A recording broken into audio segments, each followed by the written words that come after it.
Olha só, a gente vai seguir agora falando do noticiário ainda dessa sexta-feira, pessoal, porque a defesa do ex-presidente Jair Bolsonaro afirmou ao TCU que o ex-presidente vai devolver aquele terceiro pacote de joias, então, sauditas, que envolve um relógio Rolex de ouro branco e uma caneta também, além de abotoaduras ainda que estavam nesse pacote, nesse terceiro pacote, essa imagem que aparece aí na tela para vocês. A corte expediu um alerta na última quarta-feira agora, determinando essa devolução. As reportagens do Estadão revelaram, então, que até o momento a comitiva liderada pelo então ministro de Minas e Energia, Bento Albuquerque, recebeu 3 pacotes de joias do regime da Arábia Saudita em outubro de 2021. Elas entraram ilegalmente no Brasil, visto que não foram declaradas na alfândega no Aeroporto Internacional de Guarulhos. Isso trouxe uma repercussão muito grande, inclusive. E ainda falando sobre essa questão das joias, pessoal, esse assunto foi abordado, inclusive, numa entrevista que foi feita pela nossa Vanessa Lipelt, aqui do Antagonista, com o ex-ministro Gilson Machado e também com o deputado Coronel Meira. Essa entrevista está viralizando nas redes sociais, a gente vai trazer, então, no momento em que a Vanessa Lipelt pergunta para o deputado Coronel Meira sobre esse presente que foi dado para Jair Bolsonaro. E aí ele fez uma comparação, né, com o presente que foi dado pelo Coldplay para o atual presidente Lula. Vamos ver o que disse, então, o deputado Coronel Meira. O que a gente pode esperar do depoimento na Polícia Federal no próximo dia 5 sobre as joias da Arábia Saudita? Veja bem, aí é o presidente que vai lá. Agora tenho certeza que muito mais o Lula ficou. Eu, inclusive, entrei com um pedido essa semana na PGR, o violão que Lula ganhou da banda, né? E como é que tá? Onde é que tá? E os contêineres de Lula? Então, o que eu quero dizer a vocês é que isso vai ser esclarecido. Bolsonaro não tem medo de nada, não deve nada. Tá aí, então, o esclarecimento que foi dado pelo parlamentar. Pessoal, a gente vai seguir agora trazendo para vocês um pouco do resumo do noticiário internacional, porque na Argentina, hoje, teve uma chuva de dinheiro. A gente vai mostrar imagens aí para vocês, olha só. Pode colocar a imagem na tela, Matheus. Foi uma tentativa de assalto que aconteceu em Buenos Aires e que espalhou notas de pesos pela rua. Foi nessa quinta-feira, essa imagem foi divulgada hoje, mas o fato aconteceu na quinta-feira. Dos 7 milhões de pesos, cerca de 170 mil reais que escaparam da mochila, se perderam apenas cerca de R$1.000. Então, segundo o jornal La Capital, está aí essa imagem, as pessoas tentando catar esse dinheiro que acabou saindo, então, voando, né, esse dinheiro que estava nesse malote aí, nessa mochila, nesse assalto que aconteceu em Buenos Aires. Está aí a população tentando segurar esse dinheiro, uma imagem que está repercutindo muito, está viralizando muito também nas redes sociais, pessoal. Ainda no noticiário internacional, a gente vai falar sobre Donald Trump, né? A defesa do ex-presidente americano Donald Trump afirmou hoje que o ex-presidente dos Estados Unidos não será algemado quando ele comparecer ao tribunal na terça-feira, na próxima terça, então, dia 4. A gente vai rodar umas imagens, inclusive, ilustrativas de Donald Trump aí. O republicano, ele foi indiciado supostamente, então, por subornar a ex-atriz pornô Stormy Daniels, e poderá ser preso, inclusive, preventivamente, enquanto ele aguarda esse julgamento. Caso o juiz responsável pelo caso entenda que o ex-presidente não oferece risco de fuga, né? A promotoria de Manhattan e a defesa chegaram a um acordo sobre esse tema hoje, então. O advogado, no entanto, afirmou não saber qual vai ser o procedimento que vai ser adotado pela justiça americana. Outra advogada de Donald Trump afirmou que o ex-presidente irá se declarar inocente. A regra da justiça americana, né, entre as regras da justiça americana, elas determinam que os réus indiciados deixem a corte algemados, mas, dada a proeminência de Donald Trump e da sua pré-candidatura às eleições presidenciais de 2024, é possível que ele seja liberado após uma audiência mediante um pagamento de fiança. Então, noticiário internacional aqui no nosso Papo Antagonista. Como eu prometi ontem, pessoal, promessa é dívida e a gente vai trazer para vocês mais um trechinho da entrevista do senador Ciro Nogueira para o nosso Wilson Lima aqui. Vamos ver um trechinho da entrevista do Ciro Nogueira.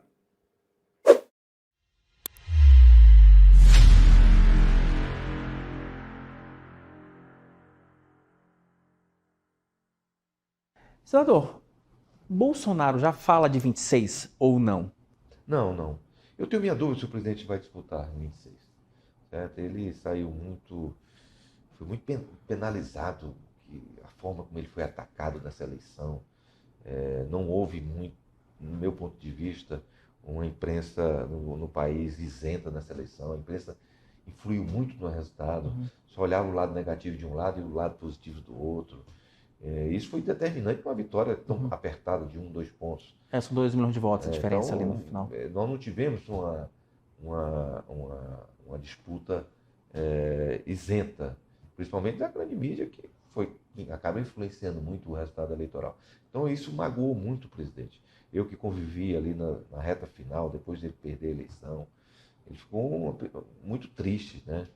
E eu não sei se ele vai vir, ele vai liderar o processo. Tá certo? Eu quero incentivá-lo para que ele venha a ser candidato, mas se ele não vier, o candidato que ele apoiar vai ser o vencedor nas próximas eleições. Quando ele embarcou para cá, para o Brasil, né, ele falou que ele não queria ser o líder, né, que ele queria atuar apenas como conselheiro. Só acho que já é uma sinalização de que ele, olha, isso aqui para mim... Isso aí não é opção para ele, não. Isso aí não vai ter opção. Ele vai ter que liderar esse processo. É o ônus de quem é o líder, né, de quem é amado pela população, por grande parte da população. E ninguém pode liderar esse processo a não ser o presidente Bolsonaro. Ele pode até não ser o candidato aqui em 26. Nós temos outros grandes nomes. Ele foi capaz de criar outros grandes nomes, ao contrário do PT. Então, porque o PT é Lula ou... Não, Lula tinha que... Eu espero que nunca falte o presidente Lula no desejo de... Mas não tinha que pegar a capa do PT.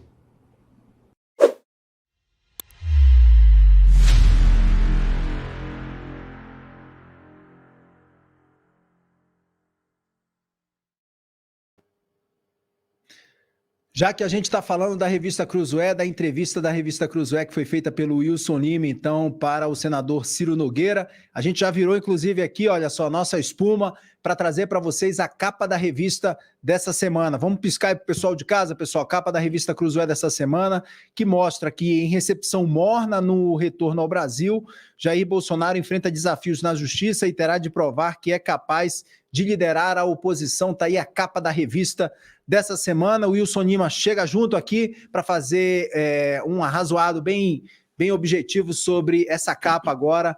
Wilson, queria te ouvir rapidamente, trazendo um pouquinho do detalhe dessa conversa que você teve com o senador Ciro Nogueira e também da capa da semana, desse retorno de Jair Bolsonaro nessa morna recepção que a gente acompanhou aqui em Brasília.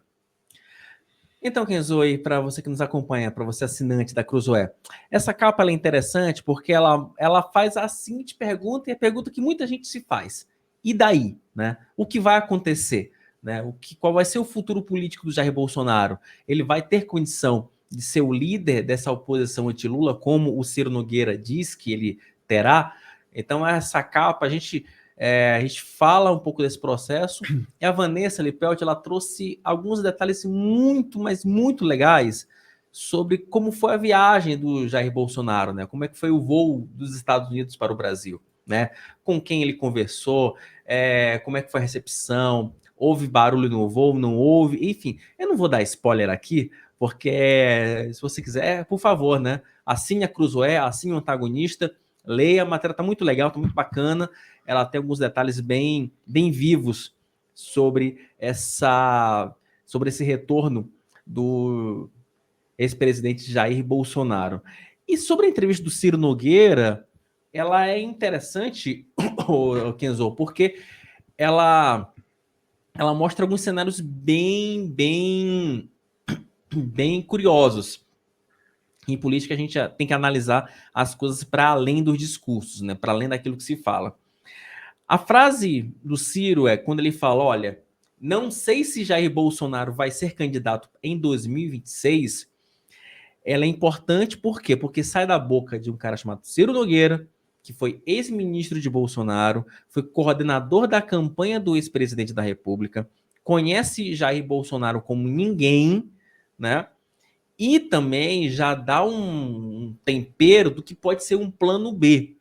Ali, integrantes do PL, do PP, temem que o Jair Bolsonaro tenha condição de ser candidato em 26. Então, por isso, eles já falam de um plano B. E o plano B, por essa entrevista que o Ciro deu pra gente, o plano B não se chama Michele Bolsonaro. Ele fala que a Michele é inexperiente, que ela precisa ainda de um trato político, que ela seria uma boa vice, mas candidata à presidência da República não. Então ele já cita, inclusive, outros nomes. E esses nomes não são do clã Bolsonaro. Não é o Flávio, não é o Eduardo. Os planos B, C e D de Ciro Nogueira e dessa trupe seriam Tarcísio de Freitas e Romeu Zema. Então, assim, vejam como é que o jogo para 26 ele já começa a ser jogado agora. Então, assim, quando Ciro Nogueira fala, olha, o Bolsonaro vem, ele vai ter que liderar esse processo, mas não sei se ele vai ser candidato. Ele basicamente deixa um flanco importantíssimo e mostra o seguinte, olha, eu posso até não ter o Jair como candidato, mas isso não quer dizer que eu não vou ter um substituto, no mínimo, à altura. Algo que o PT, uma lição de casa que o PT não fez e até hoje o PT sofre por isso. Bom, Wilson, então daqui a pouco, para vocês que nos acompanham, ao longo das próximas horas a gente já vai disponibilizar, já está disponível inclusive, né, Wilson, a entrevista? A entrevista na íntegra está disponível para os assinantes de Cruzoé, mas ao longo do final de semana a gente vai disponibilizar trechinhos dela. Vale assistir, gente, assim, modéstia à parte, ficou legal, ficou bacana, ficou solta, o Ciro Nogueira, eu até recebi uma mensagem hoje no Twitter de uma pessoa, não vou ver porque é o Ciro Nogueira, um personagem obtuso, mas não, acho que vale. Não, e para o xadrez político é essencial que você acompanhe essa entrevista, porque aí você consegue ver as nuances do cenário político que vai se vislumbrar pelos próximos meses e pelos próximos anos também, né, Wilson? E a gente descobriu que o Ciro Nogueira foi petista, mas assim, ele se diz que era de direita desde a faculdade. O camarada faz parte do governo PT. Não, mas eu sou de direita. Você vê como é que a política é uma coisa... ela é dinâmica, né? Ela tem essa dinamicidade, né? Durante o governo PT, o camarada, não, porque o Lula era o nosso líder e tal, e hoje, não, eu sou de direita até o fim, conservador, só faltou dizer que defende armas, essas coisas todas.